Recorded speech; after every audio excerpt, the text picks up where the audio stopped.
বন্ধুরা, শুধু তোমারই জন্য সিরিয়ালের আজকের রিভিউ। রাহুল বাড়ি এসেছে দেখে রাহুলের মা খুব খুশি। এদিকে রাহি তার বাবা মাকে বলছে, তোমরা এখানে কি করছো? তারা বলছে, রাজীব বাবুই আমাদেরকে রথে নিমন্ত্রণ করেছে। রাজীব রায় চৌধুরী তখন বলছে, না রে রাহিমা, তোর চিন্তা করেই তোর বাবা মা এখানে এসেছে। রাধিকা এদিকে ভিকিকে জিজ্ঞাসা করছে এতক্ষণ সে কোথায় ছিল।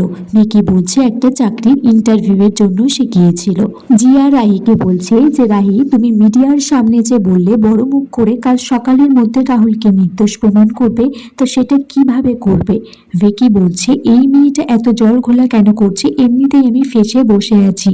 টিনটিন তারপর বলে যে, দাদু ভাই, আমি কখন রথ টানবো? মামু আর মামি তো বাড়িতে চলে এসেছে।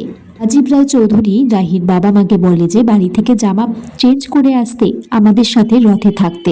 সবাই তারপর সেজে গুজে এসে রথ টানছে। রাহুলের হাত দিয়েই প্রথম রায়চৌধুরী বাড়ির রথের দড়ি টানা হয়। মেমো বলছে, তাড়াতাড়ি টান ভাই, না হলে কপালে জিলিপি পাপড় কিছুই জুটবে না। ভিকি এদিকে জিয়াকে বলছে যে আগ বাড়িয়ে রাহিকে কিছু বলার কি দরকার ছিল? রাহি এমন মেয়ে। জিয়া বলে যে, তুমি চিন্তা করো না, রাহি তোমায় কিছুতেই ধরতে পারবে না, আর ধরতে পারলেও তুমি অস্বীকার করবে।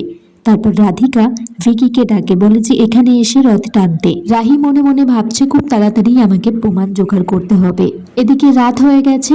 রাহুল রাহিকে শোবার জন্য ডাকছে। রাহি তো খুব ব্যস্ত হয়ে ফাইল দেখছে আর বলছে, বাড়ির লোককে কথা দিয়েছি কাল সকালের মধ্যে তোমাকে নির্দোষ প্রমাণ করব। রাহুল তারপর রাহিকে বলে যে, তুমি এয়ারপোর্টে একটা কথা বলেছিলে, তুমি যেদিকেই যাবে সেদিকেই তোমার পরাজয়। কেন এই কথাটা বলেছিলে? রাহি বলছে যে, তোমাকে একবার জিতিয়ে দিতে পারলে আমাকে এখান থেকে চলে যেতে হবে, আর যদি আমি কালকে প্রমাণ না করতে পারি তবু।